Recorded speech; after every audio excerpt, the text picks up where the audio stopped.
महाराज जी कहते थे इस बात को, महाराज जी कहते थे ठाकुर जी ब्रज से भी कई जगह गए, अयोध्या से भी गए, लेकिन जगह जगह जाके विराजे हैं, किसी ने राजा नहीं बनाया। ओरछा के नरेश मधुकर साह में ऐसा भाव था कि राम जी के आते ही पुष्य नक्षत्र में विद्वान ब्राह्मणों को बुलाकर राज्याभिषेक की विधि से सरकार को राजाधिराज राम राजा सरकार के रूप में विराजमान किया और स्वयं उनके झाड़ूदार होकर के रहे। महाराज जी गदगद हो जाते थे कहते कहते, बोले ऐसी भक्ति भारत के किसी राजा के भीतर नहीं आई जैसी भक्ति मधुकर साह जी के भीतर आई। अब एक बात और कहकर फिर हम नरसिंह जी का चरित्र शुरू करेंगे। कुछ लोग सोच रहे होंगे कि यह बुंदेलखंड की अयोध्या है, ये तो आपने बता दिया, पर आपने कहा यह वृंदावन है, तो ये वृंदावन कैसे?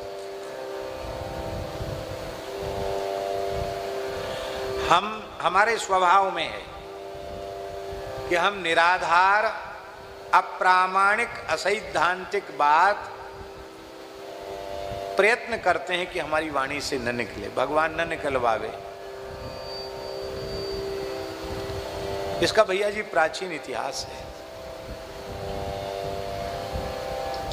राधा रानी की अष्ट सखियों में श्री विशाखा जी की आविर्भाव भूमि है। ये विशाखा सखी ही परम रसिकाचार्य श्री हरिराम व्यास जी के रूप में इसी ओरछा में प्रकट हुई।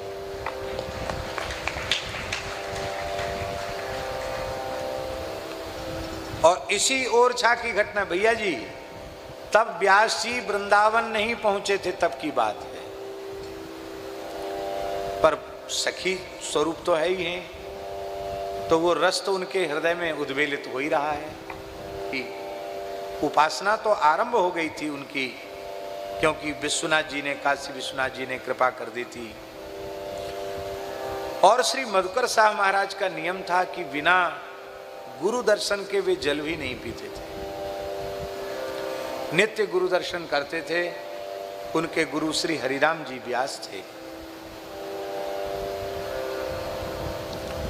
शरद पूर्णिमा,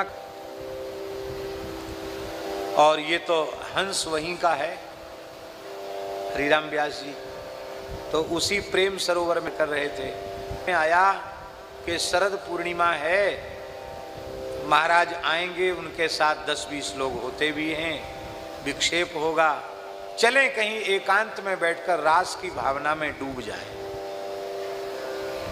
तो आज भी जंगल में इधर जो ये बेत्रवती जी का पुल पार करेंगे तो आगे जाकर एक स्थल है, पचमढ़ी कहते, क्या कहते, पचमढ़ी वाला स्थल है, जहाँ जामुनी नदी आई है, जामुनी है और बेत्रवती जी है आगे, उनका आगे चलकर संगम है। बड़ा दिव्य क्षेत्र है। आज भी वो खूब घनघोर जंगल है। आप कल्पना कर सकते हो 450-500 वर्ष पहले कैसी स्थिति रही होगी। उस समय घोर जंगल था भैया जी। तो व्यास जी वहीं एकांत सघन वन में जाकर छिप गए। महाराज ने सब ओर खुजवा लिया, गुरु जी मिले नहीं। तब महारानी कुंवर गणेश बाई के साथ राम राजा सरकार की सैन होने के पश्चात आप स्वयं चल पड़े और अपने आप भीतर से प्रेरणा हुई कि गुरुजी तो कहीं डूबे हैं, अपने नित्य रास विहार की, नित्य विहार की भावना में डूबे हैं। और एक अंतर्यामी की प्रेरणा से महाराज मधुकर साह पैदल चलकर उस स्थल पर गए जहां शरद चंद्रिका की चांदनी में व्यास जी महाराज नेत्र बंद करके बैठे थे और उनके भाव राज्य में दिव्य महारास प्रकट हो रहा था।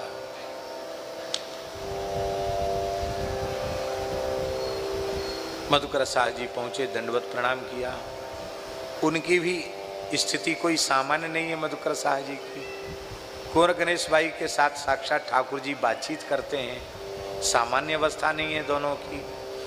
और आज वहां प्रत्यक्ष महारास प्रकट हुआ है।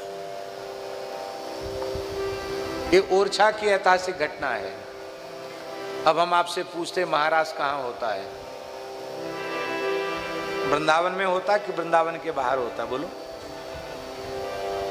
मथुरा लीला में महारास नहीं हुआ, द्वारका लीला में इतने लंबे समय तक लगभग 100 वर्ष तक भगवान विराजे, महारास नहीं हुआ। ओरछा में महारास हो गया। कैसे हो गया?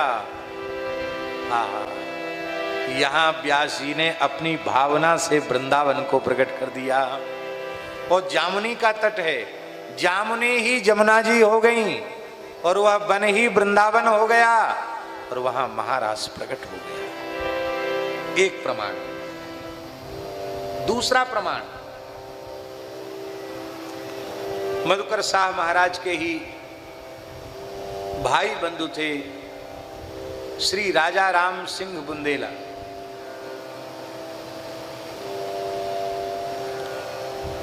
मधुकर शाह जी बहुत प्रयत्न कर रहे थे व्यास जी को यहां लाने का, लेकिन व्यास जी आए नहीं, कथा आप सबको मालूम है। तो फिर राजा राम सिंह बुंदेला व्यास जी के बहुत निकट थे, उनको भेजा तो वो रह गए वृंदावन में। और उन्होंने एक दिन पूछा कि गुरुजी आप बिल्कुल जाते नहीं, आप तो वहां अपने वृंदावन प्रकट कर दिया, पर आप क्यों नहीं जाते? तो व्यास जी ने देखा ये ज्यादा खोद खोद कर पूछ रहे हैं राजा राम जी, तो बोले तुम निधिवन राज में चले जाओ, अनन्य रसिक नृपति श्री स्वामी हरिदास जी विराजमान हैं, उनसे इसका समाधान प्राप्त करो। तो राजा राम सिंह बुंदेला वहां आए। आज जैसा वैभव नहीं था वृंदावन का, न वैसा स्वरूप था। सभी ठाकुर लता कुंजों में विराज रहे थे, बिहारी जी भी लता कुंज में विराज रहे थे, कोई मकान मंदिर वहां नहीं था, लता कुंज में थे ठाकुर जी। और ठाकुर जी के सेवा के पात्र, भोग के थाल वगैरह सब मिट्टी के थे, मिट्टी का करुआ, मिट्टी का थाल, मिट्टी के पात्र, सब मिट्टी के पात्र। मिट्टी के पात्रों का ही बिहारी जी की सेवा में प्रयोग था, रज के पात्र, उसी में भोग लगता था। इसे देखकर राजा राम सिंह बुंदेला को बहुत पीड़ा हुई। बोले महाराज, मिट्टी का बर्तन तो एक बार प्रयोग करने के बाद अशुद्ध हो जाता है, आप मिट्टी के बर्तनों में भोग लगाते हैं, आप आज्ञा दें इस सेवक को तो ठाकुर जी के भोग के सभी पात्र स्वर्ण के बनवा देंगे, और ठाकुर जी के भंडार में रसोई के बर्तन सब चांदी के, और ठाकुर जी के भोग के पात्र सब स्वर्ण के बना देंगे, आप आज्ञा करें। उन्होंने कहा नहीं, हम लोग विरक्त हैं, जंगल में रहते हैं, अब उनकी सुरक्षा करेंगे कि बिहारी जी का भजन करेंगे? बोले नहीं, वो भी हम कर देंगे व्यवस्था। बोले वो व्यवस्था हमको चाहिए नहीं। बहुत पीछे पड़े तो स्वामी जी ने कहा जाओ अब फिर से बिहारी जी के मंदिर में, कुंज में जाओ, दर्शन करके आओ। तो जब दर्शन करने राजा राम बुंदेला गए तो जितने मिट्टी के पात्र थे सब स्वर्णमय थे, उनमें मणियां जड़ी हुई थी। राजा राम सिंह बुंदेला सोचने लगे हम अपनी पूरी रैयत को बेच दें तो भी एक बर्तन नहीं बनवा सकते हैं, ये क्या चमत्कार हो गया। तब श्री स्वामी जी के चरण पकड़े। स्वामी जी ने कहा वृंदावन की रज में करोड़ों करोड़ों चिंतामणियां बिछी हुई है, सोना चांदी हीरा जवाहरात वृंदावन की रज की समता नहीं कर सकता। ये रज के पात्र हैं, मिट्टी के पात्र नहीं हैं, इनमें दोष नहीं है, और ये वृंदावन दिव्य है। तब राजा राम सिंह बुंदेला ने कहा कि स्वामी जी आप अकबर को दिव्य वृंदावन की झलक दिखा सकते हैं, तो मैं तो शुद्ध क्षत्रिय हूँ, बचपन से ही भजन किया है, आप संतों का चरण सेवक हूँ, क्या इस दीनहीन पर दया नहीं होगी, इसे दिव्य वृंदावन का दर्शन हो जाए। स्वामी जी ने अपना करकंज मस्तक पर पधराया है और राजा राम सिंह बुंदेला के नेत्रों के सामने दिव्य वृंदावन प्रकट हो गया। प्रकट होते ही उन्होंने प्रतिज्ञा कर ली कि अब मैं वृंदावन की सीमा से बाहर नहीं जाऊंगा। यही तो जिज्ञासा थी उनकी कि ऐसा क्या है वृंदावन में जो हमारे गुरु श्री हरिराम जी व्यास वृंदावन छोड़ के नहीं जाना चाहते। उत्तर मिल गया कि ये जो स्वरूप स्वामी जी की कृपा से मुझे दिखाई पड़ रहा है, यही स्वरूप व्यास जी के नेत्रों के सामने प्रकट है, इसलिए ये वृंदावन छोड़कर नहीं जाना चाहते। अब राजा राम सिंह बुंदेला ने भी प्रतिज्ञा कर ली, हम भी वृंदावन की सीमा के बाहर नहीं जाएंगे। अब देखिए, यहाँ की संपूर्ण व्यवस्था वही संभालते थे और परम भक्त थे। और मधुकर शाह जी की स्थिति ये थी, महारानी कुंवर गणेशबाई और मधुकर शाह के तो निरंतर भजन में ही रहते थे। अब मुगलों का काल वैसे ही था, व्यवस्था बिगड़ जाती। तब स्वामी जी ने कहा, राजा राम जी, वृंदावन का स्वरूप इतना नहीं है, वृंदावन भी व्यापक है। जैसे ठाकुर जी व्यापक हैं, ऐसे वृंदावन व्यापक है। जहां तुम जाओगे वहीं तुम्हें वृंदावन का अनुभव होगा। मैं आशीर्वाद देता हूं, तुम्हें ओरछा में ही वृंदावन का दर्शन होगा। तो स्वामी जी की वाणी से ओरछा में वृंदावन प्रकट हो गया। ये दो प्रमाण है, और तीसरा प्रमाण हम आपको दे रहे हैं। मुगल काल में जब ठाकुर वृंदावन के सुरक्षा की दृष्टि से यत्र तत्र गए, जैसे गोविंद देव जी, गोपीनाथ जी जयपुर चले गए, जयपुर से मदन मोहन जी करौली चले गए, अलग अलग श्रीनाथ जी जतिपुरा से नाथद्वारा चले गए, ऐसे ही वृंदावन किशोर वन के ठाकुर युगल किशोर जी ओरछा आए। और राम राजा सरकार के मंदिर में जुगल किशोर जी 100 वर्ष रहे। कितने वर्ष रहे भैया जी? 100 साल तक जुगल किशोर जी रहे राम राजा सरकार के मंदिर में। आज भी वो सामने वाला मंदिर है भीतर, हम बताएंगे आपको, जहां जुगल किशोर जी रहे। बाद में यहां से पन्ना गए हैं। तो जब अयोध्या से राम जी ओरछा आ गए तो ओरछा अयोध्या हो गया। तो वृंदावन से ठाकुर युगल किशोर ओरछा आ गए, तो ओरछा वृंदावन क्यों नहीं हो गया? और टटिया स्थान के संस्थापक श्री स्वामी ललित मोहिनी देव जी, वो इन्हीं हरिराम व्यास जी के वंश में प्रकट हुए। उनकी भी प्रादुर्भाव भूमि यही ओरछा नगर है। पर दुर्भाग्य की बात है, हरिराम व्यास जी को और स्वामी ललित मोहिनी देव जी को लोग जानते ही नहीं, जैसे ओरछा के लोग। ओरछा के लोग जानेंगे क्यों? भैया बुरो मत मानियो, ओरछा के लोग कुछ बैठे होंगे जरूर इनमें सुनने के लिए कथा। कितने लोग बैठे हैं ओरछा के? कम ही है, लेकिन बैठे तो हैं। चलो, कुछ तो बैठे हैं।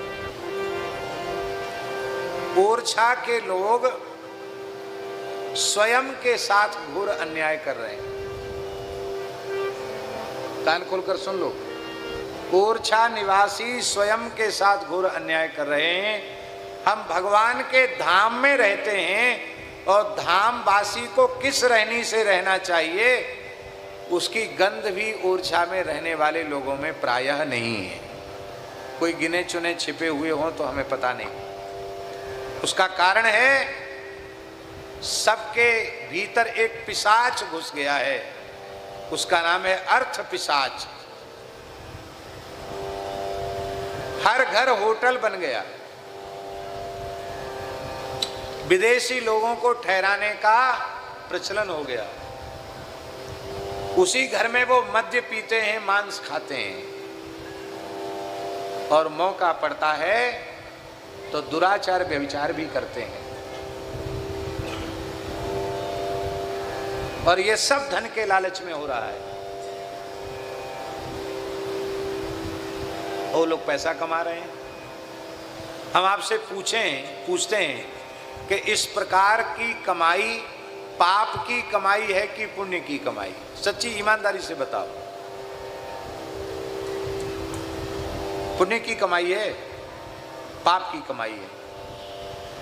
इस पाप की कमाई को खाकर बुद्धि पवित्र होगी कि अपवित्र होगी?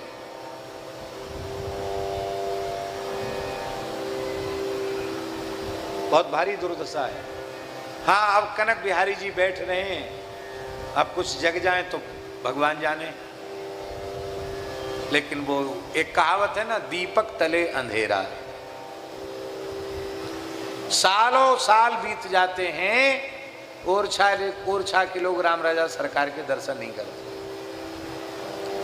100-100, 150 किलोमीटर से पुष्य नक्षत्र पर लोग पैदल चलकर आकर हजारों लाखों लोग राम राजा का दर्शन करते हैं।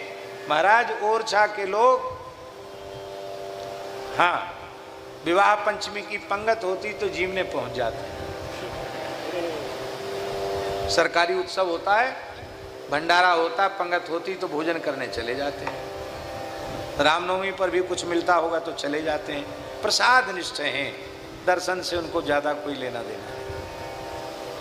आप सोचो, इतने समुदाय में ओरछा के 100 लोग भी नहीं निकले जिन्होंने अपने हाथ खड़े किए हों। कितने लोग ओरछा में रह रहे हैं?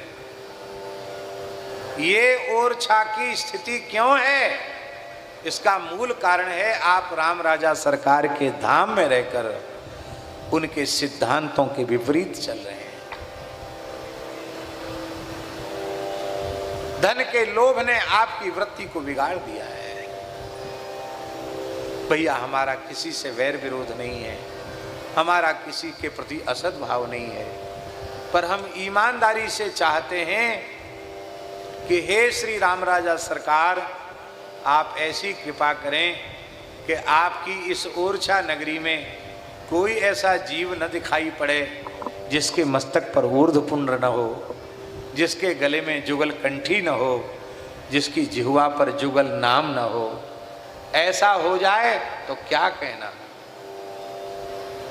पर हम भगवान से प्रार्थना कर रहे हैं, समय तो बदल रहा है तेजी से और आगे बदलने वाला है।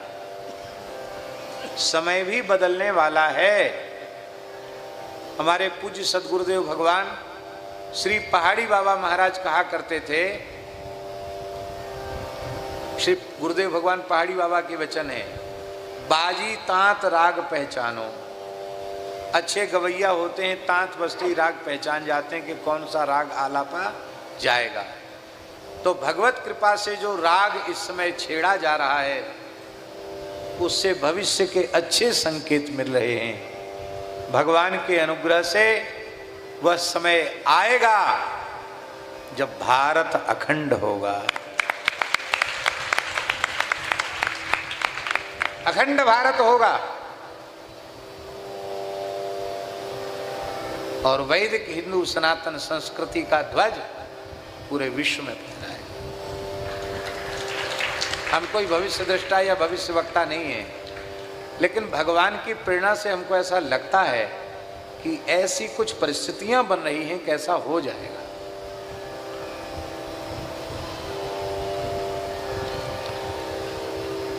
तो इसलिए हम आशावादी हैं। और ये जो 365 गांव जोड़ना और लगातार खूब कीर्तन की धूम हो, उसके पीछे भी हमारे मन का भाव यही है कि ओरछा जगह, मुरारी बापू जी ने कहा और अच्छा, ओरछा की व्युत्पत्ति उन्होंने की और अच्छा, तो और अच्छा, अब और अच्छे से भी अच्छा हो जाए। वो कैसे होगा? बोले भगवान नाम संकीर्तन की गूंज से होगा। तो हम लोग बड़े भाग्यशाली हैं। श्री वीर सिंह जी महाराज के प्रथम पुत्र जुझार सिंह जी देव और उनके छोटे भाई दीवान हरदौल जी ने विषपान किया था। आप सबको पता है, आज भी वह स्थल है। हरदौल जी एक दिव्य पुरुष थे, देव पुरुष थे। आज भी भैया जी महाराष्ट्र की सीमा तक उनकी प्रत्येक गांव में ग्राम देवता के रूप में पूजा होती है। प्रत्येक गांव पीछे बनता हरदौल जी का चबूतरा पहले बनाया जाता है। बड़े गौ ब्राह्मण के भक्त, राम राजा सरकार के बड़े उच्च कोटि के भक्त, बड़ा अद्भुत चरित्र है। अपने भाई की प्रसन्नता के लिए उन्होंने जहर पी लिया था और लोगों ने उनका बहिष्कार किया, प्रजा ने बहिष्कार किया, ब्राह्मणों ने बहिष्कार किया जुझार सिंह का, क्योंकि दीवान हरदौल के प्रति सबकी श्रद्धा थी। और उसका दुष्परिणाम यहाँ तक हुआ कि जो बहन थी, बहन ने अपनी बेटी के ब्याह में यहाँ के राजा जुझार सिंह जी देव को न्योता नहीं दिया। अपने भाई के हत्यारे को हम क्यों बुलाएं?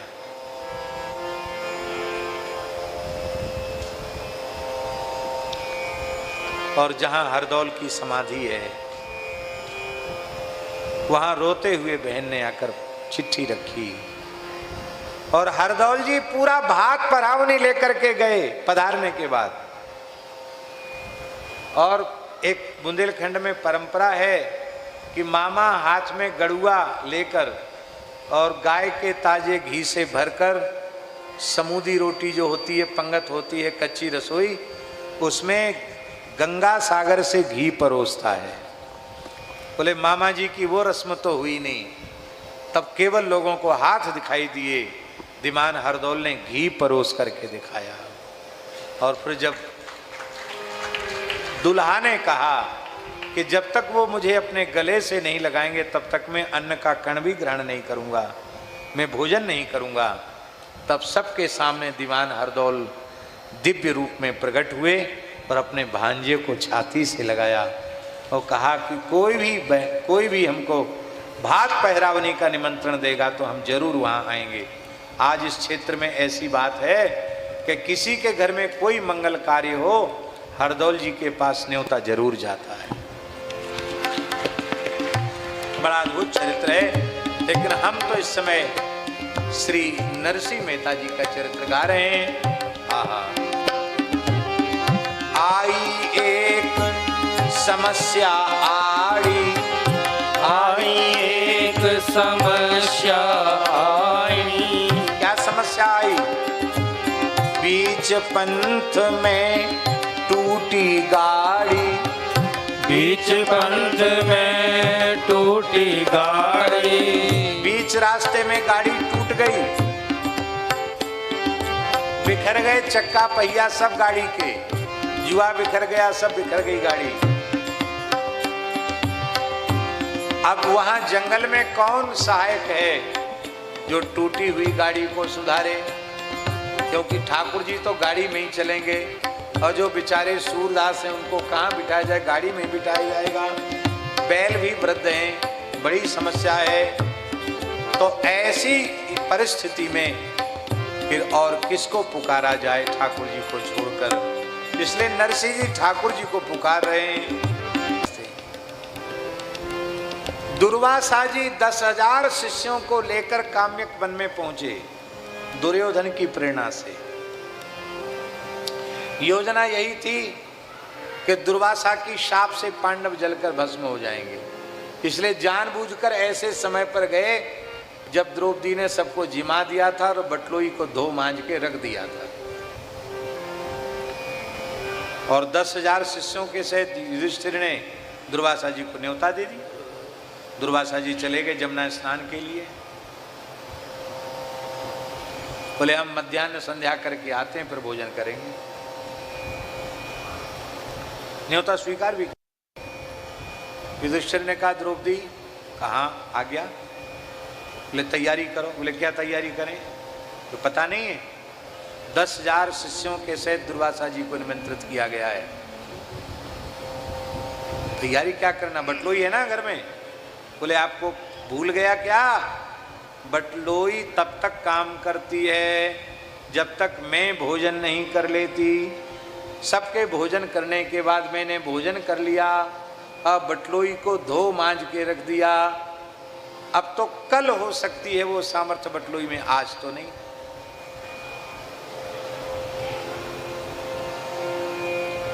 तब तो बड़ा अनर्थ हो गया। दुर्वासा जी भूखे आएंगे और न्योते के बाद उनको व्यवस्था नहीं मिलेगी तो सीधे साफ देकर भस्म कर देंगे। तो एक ब्राह्मण की क्रोध की अग्नि में भस्म होने से अच्छा तो जीते जी जल जाना अच्छा है। बोले भीमसेन अर्जुन कहाँ? भैया आ गया। बोले सूखी लकड़ी ले आओ। क्यों? कहते खूब लंबी चौड़ी चिता बनाएंगे, आग लगाएंगे और पांचों भाई द्रौपदी के साथ बैठकर जलकर भस्म हो जाएंगे। दुर्वासा जी जब तक आएंगे तब तक कोई मिलेगा नहीं, सब राख हो जाए। द्रौपदी हंसने लगी। बोले यहाँ सबके ऊपर मौत मंडरा रही है, तुम हंस रही हो। द्रौपदी ने कहा तुम लोग बनते तो बड़े भारी भक्त हो, पर तुम्हारे मन में भगवत विश्वास नहीं है। कौरवों की सभा में जब मेरे शील हरण का प्रयास किया जा रहा था, उस समय भगवान ने वस्त्रावतार लेकर मेरे शील की रक्षा की थी। यह घटना आपने आंखों के सामने देखी। दुशासन की भुजा थकित भई, घट्यो न 10 गज चीर। आंखों से देखा। उन श्री कृष्ण को तुम भूल गए हो। युधिष्ठिर रो पड़े, बोले द्रौपदी याज्ञसेनी, मैं भूला तो नहीं हूं, पर हमारे हृदय में उतना प्रेम कहाँ है जिससे जिस प्रेमी की पुकार को सुनकर श्याम सुंदर आते हैं, वो प्रेम तो तुम्हारे हृदय में है, हमारे हृदय में नहीं। अब द्रौपदी ने पुकारा, भैया जी, तो ठाकुर जी द्वारिका में भोजन की थाली पर बैठे थे। एक ग्रास भी नहीं दे पाए थे, केवल आचमन किया था। ओम अमृतोपस्तरणमसि स्वाहा कहकर आचमन किया था। तब तक द्रौपदी की पुकार कान में गई। रुक्मिणी पूछती ही रह गई, कह रहे क्या कर रहे हो? आचमन के बाद थाली छोड़ के नहीं जाते हैं, भोजन के बीच में भी उठ के नहीं जाते। पर भगवान तो अंतर्धान हो गए, रुक्मिणी की पुकार नहीं सुनी। और भैया थारी की पत्थर की भूख बड़ी तेज होए, पत्थर पड़ गई हो, भूख पहले से लग रही हो और भूख जग जाती है। ठाकुर जी पहुंचे, बोले भाभी कुशल क्षेम की बात पीछे करियो, पहले भोजन करा, मैं भूखो हूं। क्यों? बोले हम तो भोजन की थाली पर बैठे ही थे, तब तक तुम्हारी पुकार कान में पहुंच गई, मैं आ गया। द्रौपदी ने कहा, श्रीमान जी भोजन के लिए नहीं बुलाया गया है, आपको भोजन कराने के लिए नहीं बुलाया।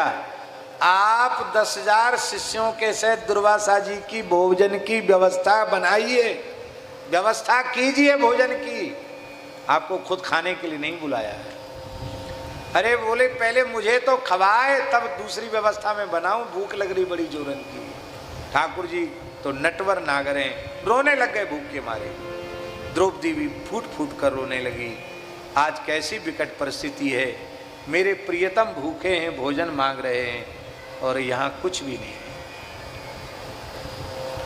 एक कोई पुराना फल भी नहीं है जो फल उठा के दे दूं।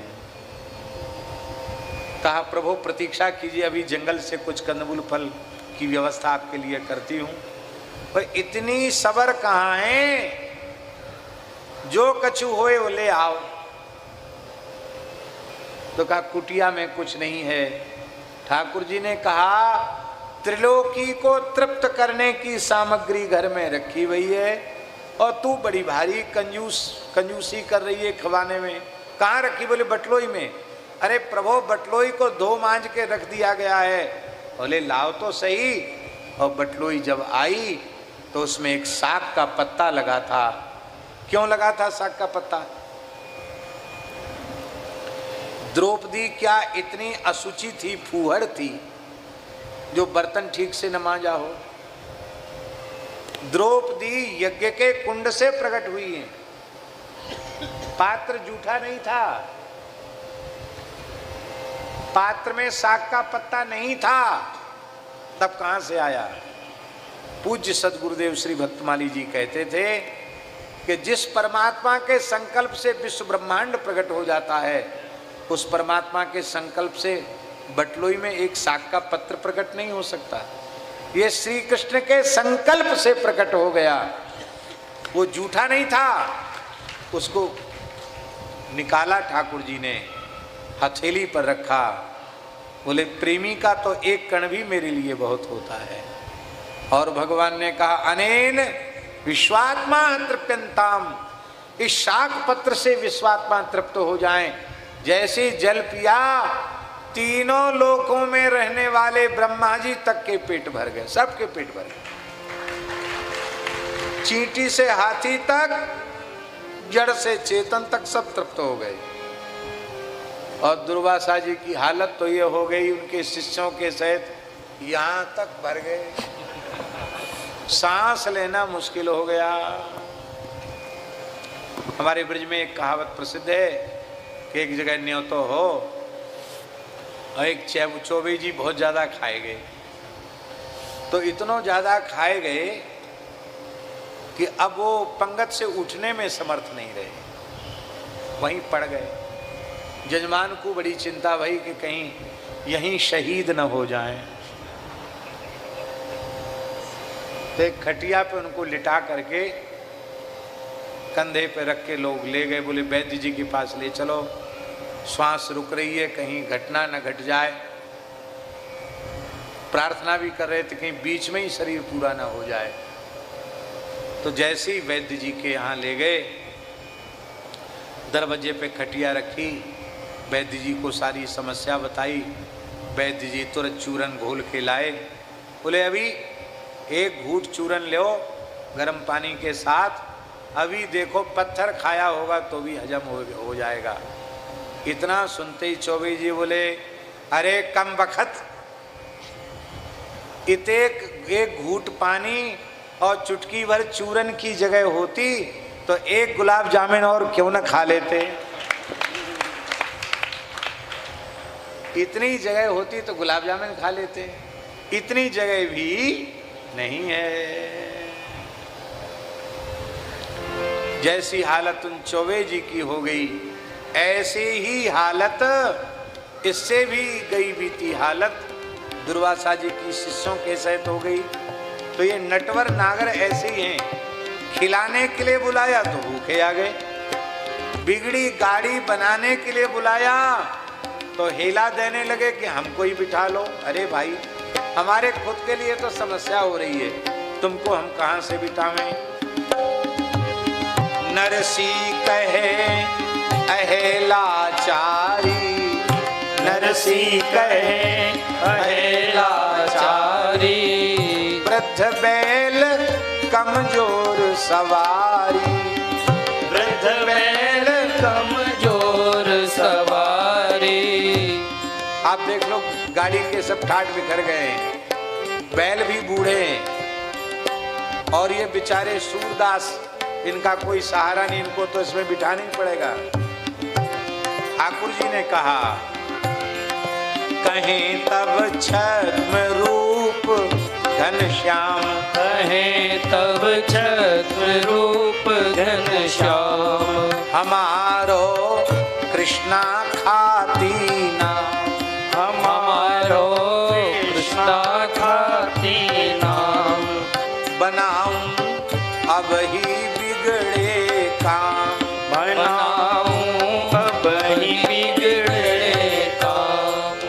मेरा नाम कृष्णा खाती है और मैं तो ऐसा चमत्कारी खाती हूं कि अभी तुम्हारी टूटी गाड़ी को एकदम नई बना दूंगा। और महाराज में चमत्कारी मैंने पहले बता दिया, बूढ़े बैलों को एकदम नवजवान बना दूंगा। बुंदेली में कहते खेला, एकदम नए खेला के रूप में बना दूंगा, ऐसे बना दूंगा। और वैसा ही कर दिया। नरसी जी बोले तुम्हें भेज दिए दीन बंधु, गाड़ी को बनाओ और बैठो चलो संग में। पहले तो टूटी गाड़ी बनाओ फिर बैठ जाओ भले ही। तो काट छाट ठोंक ठाक गाड़ी किए ठीक प्रभु।